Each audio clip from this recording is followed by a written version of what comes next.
Bonjour à tous, je suis heureuse de vous retrouver et en attendant que la mission puisse ouvrir et que les cafés Store puissent reprendre leur rythme, je vous propose des mini cafés Store, en gros d'une durée d'un quart d'heure, 20 minutes, pour vous raconter l'histoire de la mission bretonne. Pour certains d'entre vous, vous la connaissez déjà, mais pour d'autres, vous la découvrirez ou la redécouvrirez. Je vous propose donc des rencontres au rythme globalement d'une par semaine au cours de l'histoire de cette belle maison. Pour aujourd'hui, on va dresser un petit peu le contexte et les héritages dans lesquels s'inscrit la création de la mission bretonne. Alors il faut se reporter en 1947, date à laquelle l'abbé Élie Gauthier, qui est un professeur de philosophie au Cordelier de Dinan, décide de partir, de tout quitter. Il part et il va créer cette mission bretonne pour accueillir les Bretons en difficulté qui arrivent sur Paris. La mission bretonne qu'il crée est une mission bretonne qui a une double vocation, une vocation sociale puisqu'il s'agit d'accueillir ces Bretons en galère, confrontés aux menaces de la grande ville. C'est le mirage urbain, l'alcoolisme, la prostitution, mais aussi la perte de repères, la perte d'identité, la perte de valeur.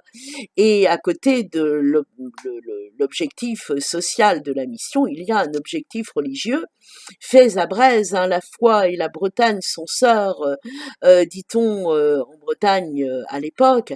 Et donc il s'agit de faire que les Bretons qui arrivent dans cette grande migration rurale ne perdent pas leur âme.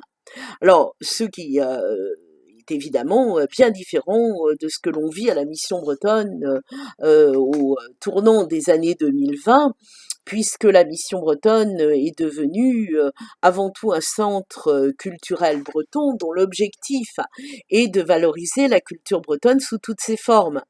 La danse, la musique, la langue, l'histoire de Bretagne et même la dentelle. Voilà, donc il s'agit de valoriser cette culture. Et si l'aspect spirituel n'a pas disparu, il s'est fait discret. Ah. Donc, entre-temps, il y a eu trois choses qui ont favoriser ce passage et qu'il explique. Le premier, c'est la grande migration rurale qui se tarit. Elle dure globalement le temps de ce qu'on appelle les Trente Glorieuses, c'est-à-dire la période de haute croissance économique, mais lorsque cette période de haute croissance se termine au tournant des années 70, euh, les Bretons de région parisienne et de Paris sont confrontés aux mêmes problèmes et aux mêmes difficultés que le reste du pays. La deuxième chose qui fait évoluer les choses, ce sont les mutations du catholicisme, la déchristianisation, Vatican II, la place du prêtre, la place du laïc, le rejet parfois de tout ce qui est religieux, et il est évident que la mission bretonne, créée par un prêtre, dont la transmission se fait ensuite à un autre prêtre, va voir évoluer son rapport et aux églises et aux évêques de Bretagne d'un côté, à l'archevêché de Paris, mais aussi sa place dans la spiritualité et dans les échanges aussi avec les autres évêques, ou plus exactement, pardon, pas les autres évêques, mais les autres prêtres aumôniers provinciaux avec lesquels la mission entretient beaucoup de liens. Mais peut-être est-ce le troisième élément qui l'a fait le plus évoluer, c'est-à-dire à partir des années 70, la redécouverte de la culture et de l'identité bretonne. La mission bretonne, qui dans ces années-là s'installe rue de l'Ambre, est au cœur de cette redécouverte de l'identité bretonne, mais aussi de toutes les problématiques politiques et environnementales qui commencent à se mettre, enfin, qui commencent à se voir dans ces années-là. entre-temps, la mission bretonne est devenue, au moment où elle s'installe rue de l'Ambre en 1977, la mission bretonne Tiers-Bretonnaise. Les deux sont définitivement liés. Tiers-Bretonnaise, c'est-à-dire la maison des Bretons, c'est la volonté du père François Le Kemner qui a remplacé à partir de 1970 l'abbé Gautier. C'est sa volonté de montrer que cette maison est bien celle de ses adhérents. Cette maison est la vôtre, hein, aimait-il à dire. Et c'est lui qui insiste beaucoup pour que dans les statuts de la mission, le lieu soit défini comme le lieu de la joie d'être ensemble. Et croyez-moi, il n'y a pas beaucoup d'associations dont la définition du lieu soit celui de la joie d'être ensemble, c'est-à-dire ce que l'on va appeler ensuite l'esprit de la mission, cet esprit qui est à la fois fragile et formidablement fort et qui fait que dans cette maison se rencontrent des gens qui ne se seraient jamais rencontrés ailleurs. Alors, pour en venir à la création de la mission bretonne, l'abbé Gautier n'est pas le premier à avoir créé des associations pour aider les Bretons. Il y a toujours eu à Paris trois types de migration bretonne. Il y a eu la migration des pauvres Bretons, c'est celle dont je vais avoir l'occasion de beaucoup vous parler dans ces petits cafés Histoire. Mais à côté de ces pauvres Bretons, il y a aussi deux autres types de Bretons à Paris.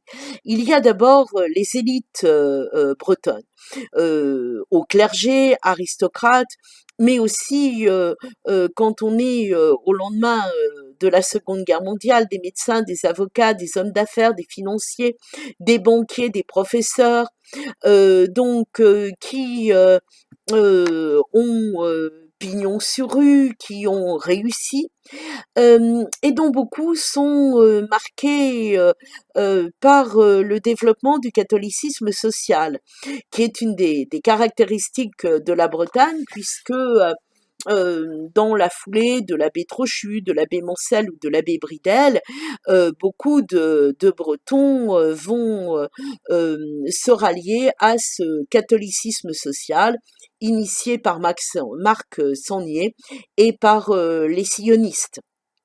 Et d'ailleurs, aussi bien la paroisse bretonne de Paris que la mission bretonne réussiront à mobiliser ces catholiques sociaux pour essayer d'aider leurs compatriotes à connaître une ascension sociale bien nécessaire.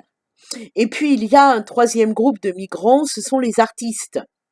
Il y a beaucoup d'artistes bretons qui passent par Paris au 19e, mais aussi beaucoup dans l'entre-deux-guerres, et il y en aura au lendemain de la Seconde Guerre mondiale.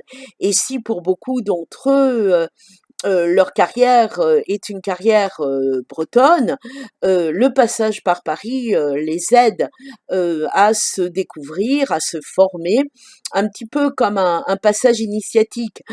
C'est le cas de très grands artistes bretons comme René-Yves Creston ou Suzanne Candé-Creston, mais aussi peut-être et surtout Jeanne Malivelle, qui est l'âme, l'initiatrice du mouvement des Seisbreurs.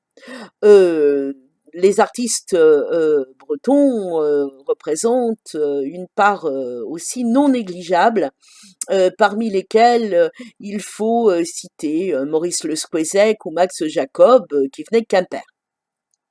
Donc vous avez ici une idée un petit peu plus importante de ce qu'est cette arrivée des Bretons. Il faut voir aussi une dernière chose avant de rentrer dans les détails de l'arrivée de nos Bretons à la mission bretonne, c'est le fait que tous les Bretons ne vont pas à la mission bretonne, ni dans les associations religieuses, ni avant elle, pardon, à la paroisse bretonne de Paris. Il est clair que toute une partie de la diaspora, qu'on va appeler la diaspora rouge, c'est-à-dire Douarnenez ou le centre-Bretagne, part non pas pour être accueillis dans les associations religieuses, mais à Saint-Denis, où il va y avoir un groupe très important de Bretons avec un objectif qui est un objectif à la fois de maintien de la culture et de l'identité bretonne, mais aussi un objectif qui est un objectif d'intégration par l'engagement politique et syndical. Donc, en vous racontant l'histoire de la mission bretonne, je ne vous raconte en réalité que une partie de l'histoire de la diaspora bretonne et de l'arrivée de ces Bretons en région parisienne. Nous sommes pour revenir à la mission, nous sommes en 1947, date à laquelle est créée la mission, mais cette période-là est aussi une période de l'arrivée massive des Bretons sur la région parisienne. Le désenclavement de la Bretagne est un désenclavement qui a été tardif et la Bretagne a longtemps souffert d'un retard économique qui est dû à l'éloignement, qui est dû aussi aux relations parfois difficiles que la Bretagne a entretenues avec la France depuis le traité d'union. Alors on peut citer les bonnets rouges, mais on peut citer aussi évidemment les malentendus datant de l'époque révolutionnaire, la centralisation, le jacobinisme qui a suivi, le drame de Conly, le traumatisme profond des deux guerres mondiales. Et donc, globalement, le développement de la Bretagne n'a pas été une priorité de la France. Ce sera un peu différent au lendemain de la Seconde Guerre mondiale, mais on n'y est pas encore, et en tout cas les conséquences ne sont pas encore visibles, ne serait-ce que l'action du Célib qui va être essentielle pour la modernisation de la Bretagne. Alors, ces Bretons qui viennent sont des Bretons dans une situation sociale pour le moins difficile, voire très difficile. Et l'abbé Gautier, en 1948, va les définir comme des gens totalement désemparés qui attendent tout de Paris. Et c'est vrai que certains arrivent dans un dénuement complet et dans une ignorance aussi complète de ce que sont les dures réalités de Paris et de sa région. Beaucoup espèrent être accueillis par de la famille, de lointains cousins, des oncles, des tantes, des cousins à la mode de Bretagne, mais la déception est souvent particulièrement forte. L'originalité de ces Bretons, c'est que ce sont des célibataires et que dans la masse des Bretons qui arrivent, eh bien, il y a énormément de filles.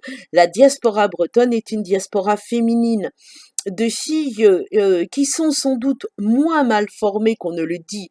Elles savent lire, écrire, compter, beaucoup d'entre elles ont le certificat d'études, mais il y a chez elles une certaine honte, une timidité, une peur de s'imposer qui les fait prendre pour des imbéciles. Et c'est une idée qui va être longtemps celle-ci. Et ça explique qu'elle reste encore bonne à tout faire, boniche, comme on disait à l'époque. Quant aux garçons qui arrivent, ils sont parfois formés, mais malheureusement, leur formation est inadaptée à ce dont on a besoin. Ce sont d'excellents paysans, d'excellents agriculteurs, mais c'est d'ouvriers dont on a besoin. Donc ils arrivent désemparés, avec exposés au risque de la grande ville, mais ce ne sont pas les premiers provinciaux à arriver. Et ces provinciaux, il y a eu auparavant des Corses, des Basques, des Auvergnats, des Savoyards qui sont venus et qui ont commencé une ascension sociale qui échappe encore aux Bretons. Et lorsqu'ils arrivent au lendemain de la Seconde Guerre mondiale, beaucoup d'entre eux ou d'entre elles acceptent des métiers dont ne veulent plus les autres provinciaux de Paris. On peut mettre ça en relation avec les Auvergnats qui possèdent une bonne partie des cafés parisiens qui vendent vin et charbon au départ, mais qui ensuite créent ces cafés avec des bals et du musette, et qui inquiètent beaucoup d'ailleurs les curés parisiens, les curés bretons parisiens, qui craignent une seule chose, c'est que ces filles bretonnes qui arrivent n'aillent s'arsouiller, si vous me passez l'expression, dans les cafés des Auvergnats. Alors, lorsque les Bretons arrivent au lendemain de la guerre, ils arrivent parce que Paris et sa région ont besoin de bras. On amorce en Europe et dans le monde la période de la haute croissance qui va toucher tous les pays développés d'économie de marché, ce qu'on appelle en France les 30 glorieuses, hein, c'est l'expression créée par Jean Fourastier.